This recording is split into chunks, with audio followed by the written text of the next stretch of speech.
Madame, Monsieur, bonjour. Le 26 mai 2019, nous serons invités à élire nos députés au Parlement européen. Même si l'utilité d'une telle élection n'est pas évidente pour tout le monde, il ne faut pas la négliger.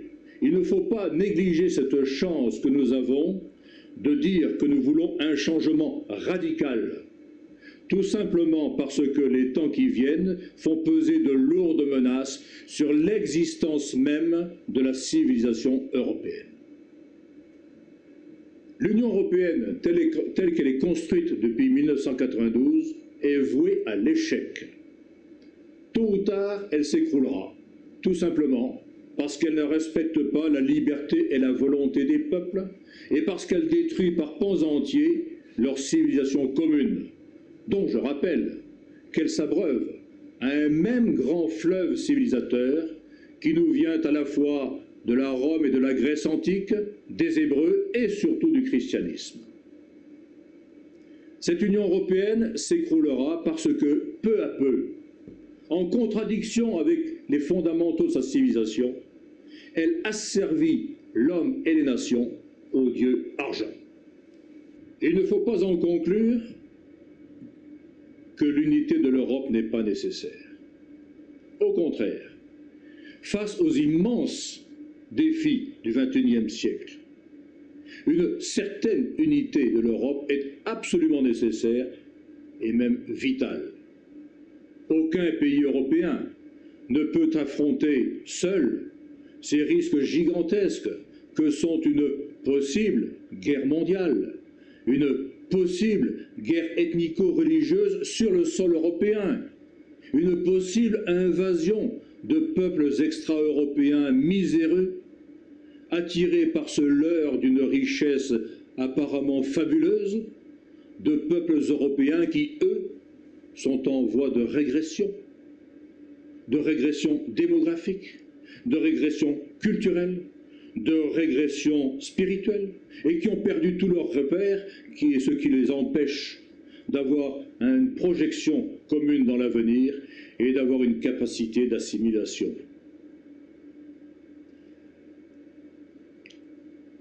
Si elle ne relève pas victorieusement ces défis gigantesques, je le redis, l'Europe peut avoir disparu en tant que civilisation avant la fin de ce siècle. Notre génération d'Européens a donc une mission historique au sens le plus fort du terme. Tous les élus, chaque citoyen de toutes les nations qui participent de la civilisation européenne ont cette mission: sauver la civilisation européenne de la disparition. Et il y a urgence.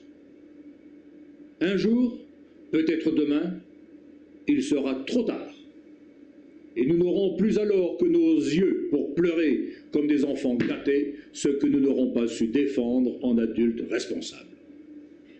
Pour relever ces immenses défis, il faut d'abord et très vite arrêter le processus de destruction et mettre en œuvre, au contraire, un processus de re-civilisation de l'Europe. Ce processus qui sera au service de tous les Européens d'abord et de l'humanité entière ensuite, parce que, je le redis, l'Europe est porteuse de la civilisation la plus humaine que la Terre ait jamais portée. Mais pour réussir, il faudra respecter certains de nos fondamentaux de civilisation, notamment des fondamentaux politiques, des fondamentaux culturels, des fondamentaux spirituels. Je ne donnerai que 3 exemples. Il faut que la politique redevienne ce qu'elle aurait toujours dû être, un service. La politique consiste à servir le bien commun et à servir le développement de chaque être humain. Deuxième exemple, il faut réhabiliter, remettre à l'honneur le principe de subsidiarité et l'appliquer dans tous les cas, ce principe de subsidiarité qui veut que c'est le citoyen qui délègue à des instances d'organisation extérieures à lui ce que lui ne peut pas faire. Et ce processus doit être mis en place à tous les niveaux, du citoyen jusqu'à l'Europe.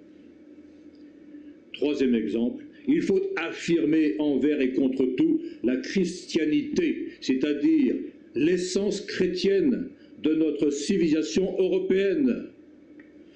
Et cela doit servir de base à tous nos projets, en particulier à ce projet d'unification de l'Europe dans le respect des diversités. Très concrètement, il faut deux choses. Premièrement, élaborer une grande charte de l'Europe qui établirait les bases sur lesquelles les Européens s'entendraient pour construire leur avenir commun. Mise en œuvre de manière dynamique et dans la durée, cette grande charte de l'Europe sera porteuse de civilisation, d'harmonie, de paix et de rayonnement pour l'Europe en tant que telle et pour chacune des nations qui la composent. Deuxièmement, il faut remplacer toutes les structures actuellement existantes par une association d'États souverains. Souverainement, donc, chaque État déléguerait à cette association certaines de ses prérogatives. À charge pour l'association, ce serait sa mission, à charge pour elle de coordonner les efforts de tous pour affronter les grands défis du XXIe siècle.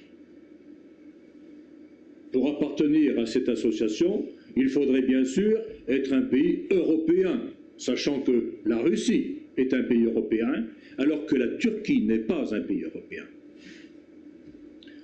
Il faudrait aussi s'engager à participer à l'élaboration de la grande charte de l'Europe dont je parlais à l'instant, à son élaboration et à sa mise en œuvre, évidemment. Enfin, il faudrait s'engager à participer activement à une défense commune de l'Europe, à une politique commune des frontières, à une politique commune de l'immigration et à un projet commun de pacification et de développement de l'Afrique du Proche et du Moyen-Orient. Ce dernier projet est absolument vital pour l'avenir de l'Europe elle-même.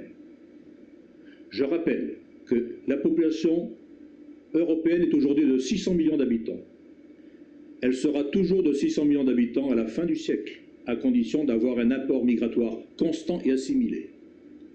La population de l'Afrique à elle seule va passer de 1 à 4 milliards d'habitants. Si elle continue d'être pauvre et de s'enfoncer dans la misère, l'avenir est dramatique, pour eux et pour nous.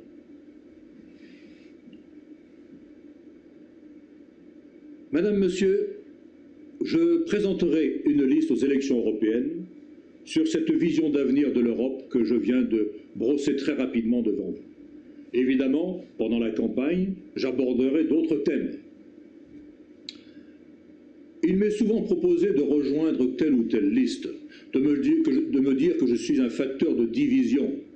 Je ne rejoindrai aucune liste, parce qu'elles procèdent toutes de partis politiques qui n'ont d'autre but que d'obtenir des mandats. Elles procèdent toutes de ce que De Gaulle appelait le système désastreux des partis. Or, ce système désastreux des partis, c'est lui qui nous a conduits dans la situation calamiteuse dans laquelle se trouvent aujourd'hui la France et l'Europe. De plus, ce système des partis est en voie de perdition.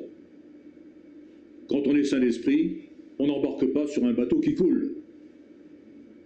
En revanche, je m'adresse à vous pour que vous preniez bien la mesure de ce que nous faisons.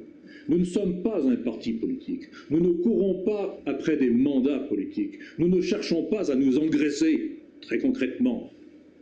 Nous avons un projet pour l'Europe dont nous savons qu'elle est en voie de perdition, comme la France. Notre projet, c'est rebâtir l'Europe avec les nations. Et cela transcende radicalement tous les partis politiques. Alors, quelle que soit votre sensibilité politicienne, si vous êtes amoureux de la France et de la civilisation européenne, vous avez votre place avec nous. Rejoignez-nous. Néanmoins, nous ne pourrons pas participer aux élections si nous ne rassemblons pas la somme de 1,3 million d'euros cette somme minimum est nécessaire pour confectionner et mettre en place 94 millions de bulletins de vote, 47 millions d'exemplaires de la profession de foi, 160 000 affiches à coller près des bureaux de vote. Nous ne disposons pas du dixième de cette somme. Je m'adresse donc à vous pour que vous nous aidiez à la rassembler. Si, le 1er février 2019, nous n'en disposons pas, eh bien il n'y aura pas de liste « Rebâtir l'Europe avec les nations » aux élections européennes. Madame, Monsieur, pour terminer, je voudrais rappeler que nous ne sommes pas un parti politique. Nous ne briguons pas d'abord des mandats. Les élections ne sont pour nous qu'un moyen de promouvoir une véritable vision et un véritable projet pour la France et pour l'Europe. Et je suis persuadé que de très nombreux Français, au-delà de leur choix partisan momentané, au moment des élections, de très nombreux Français se reconnaissent dans cette démarche qui vient du fin fond de notre civilisation et de notre histoire. Et l'avenir de l'Europe et l'avenir de la France dépendent de telles démarches. Aujourd'hui donc, si vous voulez vraiment donner un avenir à la France et à l'Europe, rejoignez-nous. Merci.